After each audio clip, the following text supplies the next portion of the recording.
Assalamualaikum warahmatullahi wabarakatuh.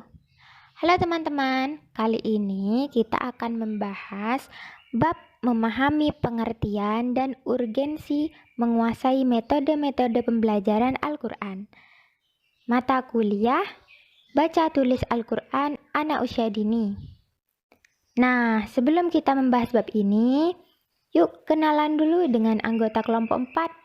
Ada Nita Syafira, Ana Mustafida, dan Holisatur Rasyidah. Langsung saja yuk simak penjelasan dari kelompok kami.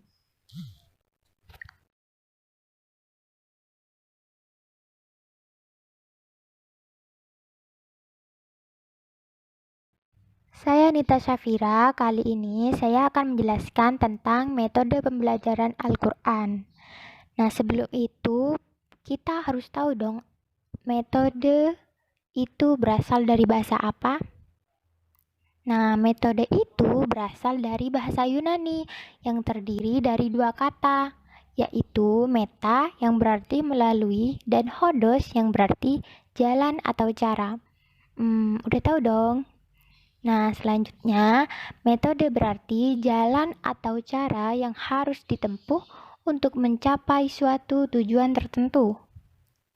Metode juga berarti suatu cara yang sistematik dan umum seperti cara kerja ilmu pengetahuan. Nah, lalu pembelajaran apa ya? Pembelajaran adalah proses interaksi peserta didik dengan seorang pendidik dan sumber belajar dengan suatu lingkungan belajar. Nah, metode sama pelajaran udah nih. Sekarang apa ya? Sekarang pengertian dari Al-Quran. Nah, Al-Quran itu apa? Al-Quran adalah kalamullah yang diturunkan kepada Nabi Muhammad SAW sebagai mukjizat atas kerasulannya. Diturunkan melalui perantaraan malaikat Jibril dengan lafal-lafal yang berbahasa Arab dan maknanya yang benar, yang terhimpun dalam mushaf, dimulai dengan surat Al-Fatihah dan diakhiri dengan surat An-Nas. Nah, sudah tahu dong arti dari metode pembelajaran dan Al-Quran. Nah, gabungan dari itu semua berarti metode pembelajaran Al-Quran. Nah, metode pembelajaran Al-Quran itu apa sih? Metode pembelajaran Al-Quran itu dapat diartikan sebagai suatu cara dalam menyampaikan bahan pembelajaran Al-Quran kepada anak didik agar ia dapat membaca Al-Quran, memahaminya, dan mengamalkan nilai-nilai ajaran yang terkandung di dalamnya, serta menjadikannya sebagai pedoman bagi hidupnya. Sekian dari saya tentang pengertian metode pembelajaran Al-Quran. Terima kasih.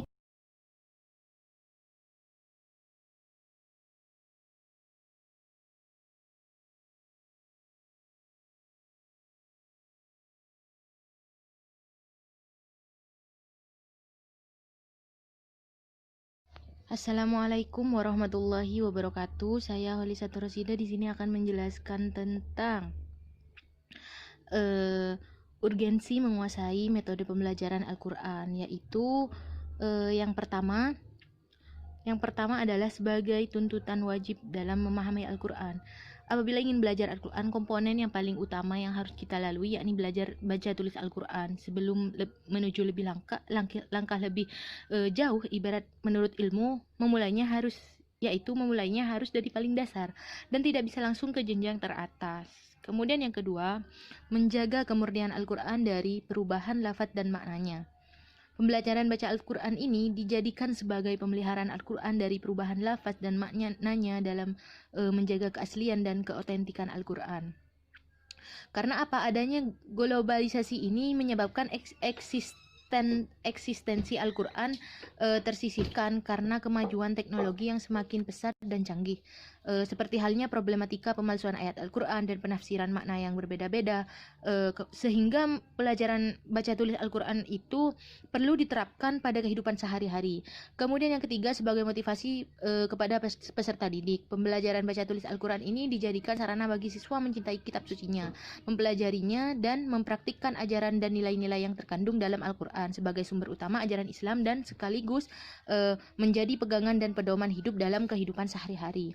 Kemudian yang keempat, modal utama bagi siswa untuk mempelajari ilmu lain.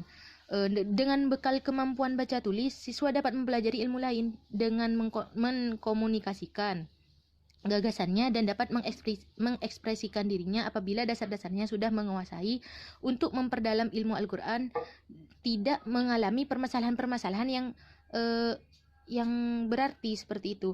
Kemudian yang kelima, meningkatkan pengetahuan siswa pada aspek kognitif, afektif maupun psikomotorik, yaitu mengembangkan pengetahuannya lalu mengamalkan perintah-perintah Allah dan menjauhi larangannya. Yang kelima, Al-Quran sebagai mukjizat. Keberadaan ilmu Al-Quran, ilmu pengetahuan Al-Quran sebagai mukjizat agama Islam yang paling utama. Hal ini dilakukan oleh biasanya berkaitan dengan ilmu seperti itu. Yang ketujuh, Al-Quran sebagai fondasi seluruh kurikulum pendidikan Islam. Menurut Ilmu Khaldun dalam Al-Muqaddimah, dalam kitab Al-Muqaddimah, pendidikan Al-Quran menjadi fondasi seluruh kurikulum pendidikan di dunia Islam. Karena Al-Quran merupakan syiar agama yang mampu menguatkan akidah dan mengkokohkan keimanan. Yang kedelapan adalah baca tulis Al-Quran sebagai sarana peningkatan akidah pada diri siswa. Ibnu Sina juga memberikan nasihat agar memperhatikan pendidikan Al-Quran kepada anak-anak. Menurutnya, segenap potensi anak bagi baik jasmani maupun akhlaknya hendaknya dicurahkan untuk menerima pendidikan utama ini. Agar apa? Agar mendapatkan bahasa aslinya dan agar akidah bisa mengalir dan tertanam pada kalbu atau hatinya. Yang kesembilan, baca tulis Al-Quran sebagai sarana menumbuhkan kebaikan. Al-Atas menyatakan bahwa tujuan pendidikan termasuk pendidikan pembelajaran baca tulis Al-Quran adalah untuk menanamkan kebaikan kepada diri manusia. Kemudian yang terakhir, baca tulis Al-Quran sebagai sarana pelajaran yang efektif bagi peserta didik. Sebagai mata pelajaran yang efektif karena mempelajarinya mencakup dasar-dasar membaca dan menulis Al-Quran yang mudah dipelajari dan dimengerti oleh peserta didik. Seperti itu kurang lebihnya. Kurang lebihnya seperti itu. Mohon maaf bila ada kesalahan. Wassalamualaikum warahmatullahi wabarakatuh. Bismillahirrahmanirrahim. Assalamualaikum warahmatullahi wabarakatuh. Saya Ana Mustafida. Di sini saya akan menjelaskan tentang metode-metode pembelajaran Al-Quran. Sebenarnya metode dalam pembelajaran Al-Quran cukup banyak macamnya, namun saya di sini menjelaskan 7 metode saja. Baik, langsung saja. Metode pertama yaitu metode suara. Adalah metode yang digunakan dalam mengajarkan huruf abjad berdasarkan bunyi suara.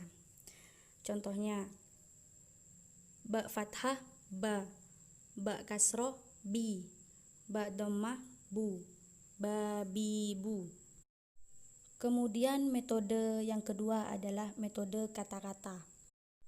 Kalau metode suara itu kita hanya mengajarkan satu persatu huruf hijaiyah beserta cara bacanya. Tapi metode kata-kata di sini kita mengajarkan satu kalimat, tidak hanya satu huruf ba, ja, tapi satu kalimat. Contohnya jannatun. Nah, jannatun di sini terdiri dari 3 huruf ya, yaitu ja, na, dan ta. Seperti itu. Lanjut metode yang ketiga yaitu metode campuran. Metode campuran merupakan gabungan dari metode dalam pembelajaran Al-Quran. Nah, pada metode ini kita tidak hanya mengajarkan apa itu huruf hijaiyah, bagaimana cara bacanya, namun disertai bagaimana cara menulis huruf hijaiyah, seperti itu. Metode yang keempat yaitu metode Al-Barqi. metode Al-Barqi atau bisa disebut metode cepat. Mengapa disebut demikian?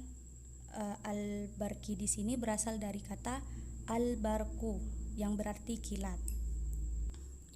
Dan metode ini merupakan salah satu metode tercepat yang telah diteliti oleh Departemen Agama Republik Indonesia. Dalam metode ini kita mengajarkan cara baca huruf hijaiyah menggunakan bahasa Indonesia. Contohnya, ada raja dari kata ada roja. Lanjut metode yang kelima yaitu metode Iqra. Dalam metode ini siswa yang aktif membaca buku Iqra, sedangkan guru hanya menyimak, mendengarkan ketika salah. Tentunya menerangkan pokok pelajaran. Biasanya di buku Iqra itu terdapat kunci bacaan ya, yang hampir pada setiap halaman, yang biasanya posisinya itu paling atas. Seperti contoh ban, bin, bun. Nah, guru di sini hanya menerangkan kunci bacaan tersebut, selebihnya siswa yang aktif membacanya. Dan ketika salah, guru wajib memperbaikinya, seperti itu. Lanjut metode yang keenam yaitu metode qiraati. Pada metode ini siswa banyak berlatih membaca Al-Quran yang langsung mempraktekkan dengan bacaan tajwidnya. Contoh, jannatun. Karena nun tasydid di sini adalah hukum bacaan gunnah, maka harus dibaca dengan mendengung. Jannatun, jannatun, seperti itu. Dan metode yang ketujuh yaitu metode Tsaqifah. Metode ini menerangkan cara membaca huruf yang hampir sama, dua huruf yang hampir sama. Contoh antara huruf ha dan kho, huruf ha dan huruf kho. Pada huruf ha, posisi bacaan ada di tengah-tengah tenggorokan, di tenggorokan bagian tengah-tengah. Ha, ha, ha, hi, hu, ba. Kalau kho itu posisi bacaan ada di tenggorokan luar dekat pita suara.